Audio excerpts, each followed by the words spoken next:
The lives of 3 people in the active deadly shooting by an assaulter using firearms at Michigan State University on Monday is a tragic event we are revisiting again. The police confirmed the fatalities in a tweet at 11:40 p.m. on Monday, noting that the deaths were in addition to 5 others previously reported as injured. The slain individuals were found at both assault scenes, 2 at Berkeley Hall and 1 at MSU Union, police said later in a conference after midnight Tuesday morning. The initial incident was reported to have occurred at 8:18 p.m. inside Berkeley Hall, an academic building several buildings east of the MSU Union on East Grand River Avenue, according to the Detroit Free Press. The university warned of an active shooter in the original release, announcing the incident, saying the suspect was still at large and believed to be on foot.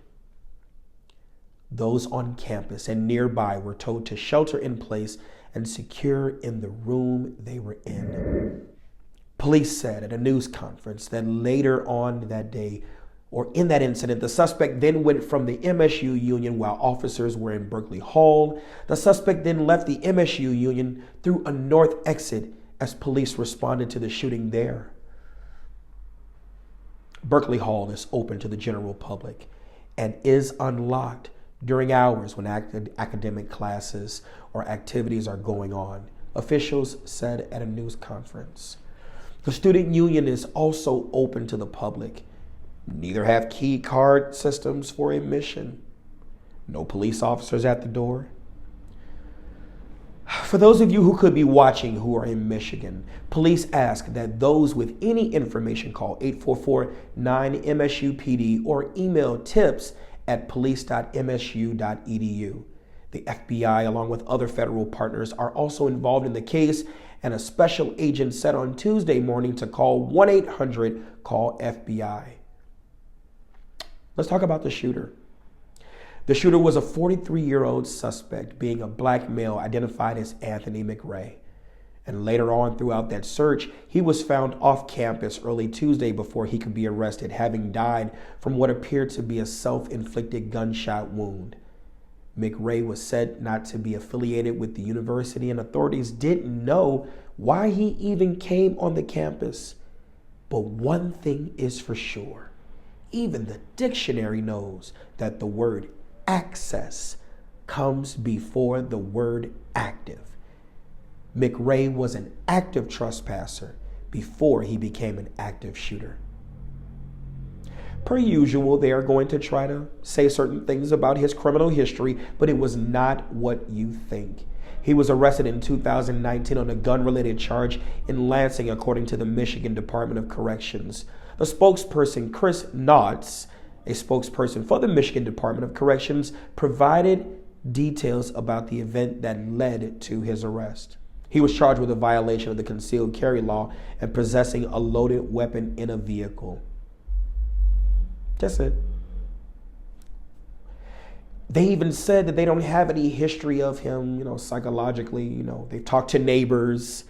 And when they talked to neighbors, they just said that, he lived with his dad, really didn't pose any issue. Police responded to the house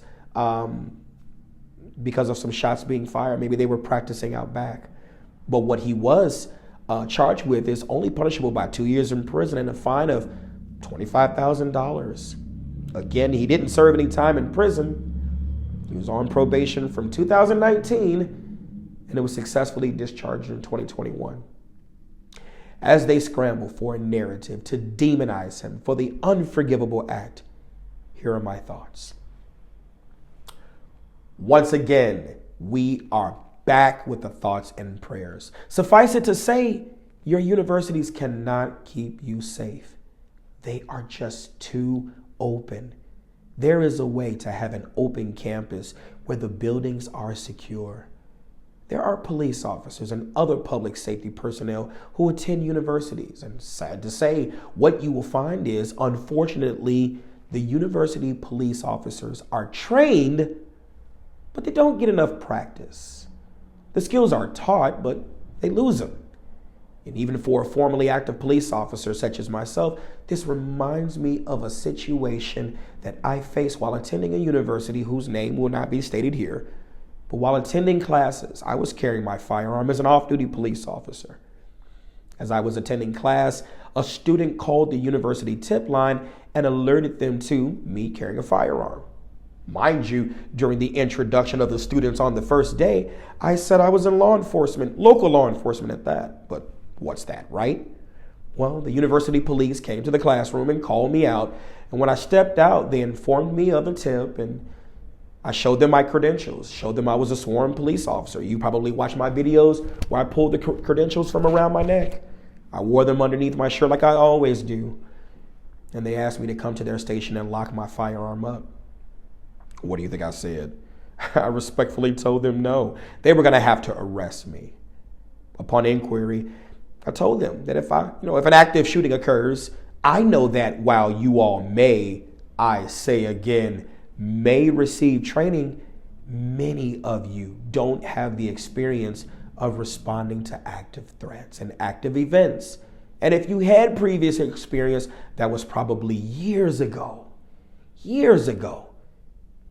See, the university's police officers, and I got respect for you, but I guess we got to go there. You've gotten into a patrolman's mindset with a sedentary lifestyle of just premise checks, knowing the best lunch and snack locations, plenty of pictures with notable professors and persons of note, notable people that have come and done concerts and speaking events, and an easy university lifestyle where not much really happens on campus or off. If you were to arrest me, the county state's attorney on felony review of that situation, they would likely deny the approval of felony charges. And if they did approve it, the judge would dismiss the case outright, citing my status as a sworn state certified police officer. And they didn't even care.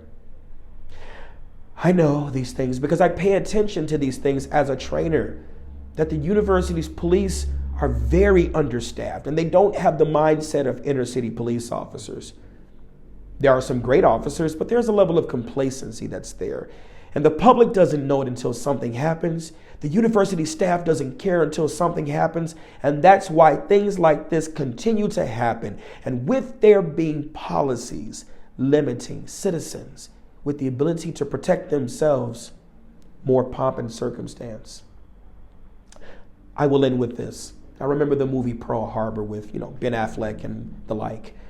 During the inspection, an analyst approached the commander of the Pacific Fleet on board a ship and advised him that the harbor was free from attack because of its shallow waters, not having the depth for a torpedo attack. This is, of course, given that the torpedoes would have to sink to a specific depth to be armed for destruction. The commander of the Pacific Fleet said words to the effect of, "See, that's the thing with you analysts. You think you have it all figured out. A smart enemy attacks you where you think you are safe." My thoughts and prayers again, and unfortunately, go out to the victims, the students and staff of Michigan State University, in hopes that people will actually take public and campus safety seriously. This is Instructor Mike, and you've been trained. Follow me on Facebook at Mike Brown Instructor Mike. Follow me on Instagram and TikTok. Yes, Mike said it. Subscribe to my YouTube page, Instructor Mike. Hit the subscribe button, hit the bell for notifications, and follow me on Twitter at Instructor Mike with the number 1. Get yourself in someone's concealed carry class, someone's self-defense class. It's no one's job to protect you but you. Let's talk.